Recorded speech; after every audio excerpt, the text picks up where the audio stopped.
រៀងចេះតែនឹកដល់រឿងចាំ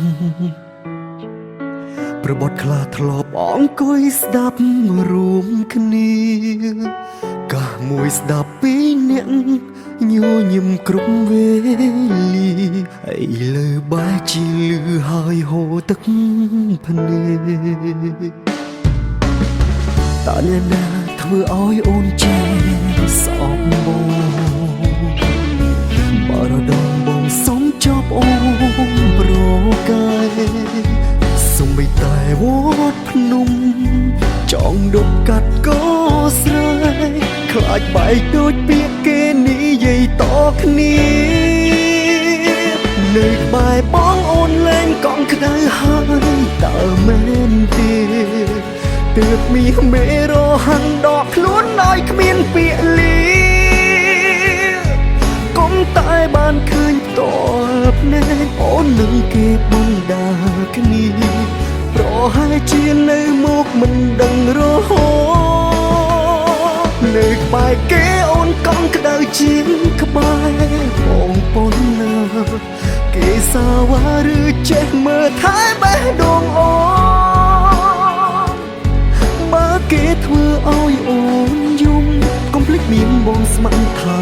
ស្ងួតស្ម័គ្ររងចាំកាលវិលត្រឡប់របស់អូនគ្រប់នាទី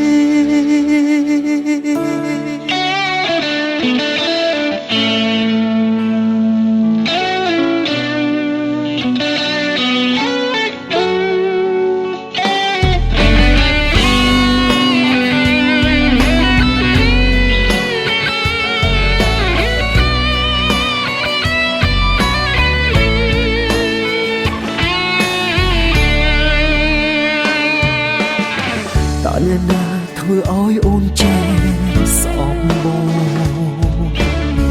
បរដងបងសុំចប់អូនប្រកាយសុំបីតែវត្តភ្នំចង់ដុបកាត់ក៏ស្រែកខ្លាចបែកដូចពាក្យគេនិយាយតគ្នានៅក្បែរបងអូនលែងកង់ក្ដៅហើយតើមែនទេទើបមានមេរហាំងដកខ្លួនឲ្យគ្មានពាក្យលា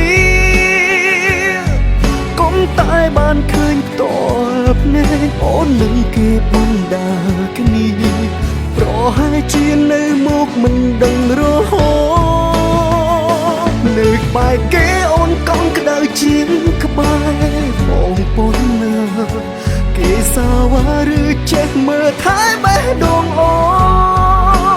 នបើគេធ្វើឲ្យអូនយំកុំភ្លេចមានបងស្ម័គ្រថែស្ងួតស្ម័គ្ររងចាំកាលវិលត្រឡប់របស់អូនគ្រប់នាទីនៅក្បែរបងអូនលែងកង់ក្ដៅហើយតើមែនទេទើបមានមេរហាំងដកខ្លួនឲ្យគ្មានពាក្យលាកុំតែបានឃើញផ្ទាល់ភ្នែកអូននឹងគេបណ្ដាគ្នាប្រហែលជានៅមកមិនដឹងរហូតនៅក្បែរគេអូនកង់ក្ដៅជាងក្បែរបងមុនណាគេសាវ៉ាឬចេះមើលថែបេះដូងអូនបើគេធ្វើឲ្យអូនយំកុំភ្លេចមានបងស្ម័គ្រថែស្ងួតស្ម័គ្ររងចាំកាលវិលត្រឡប់របស់អូន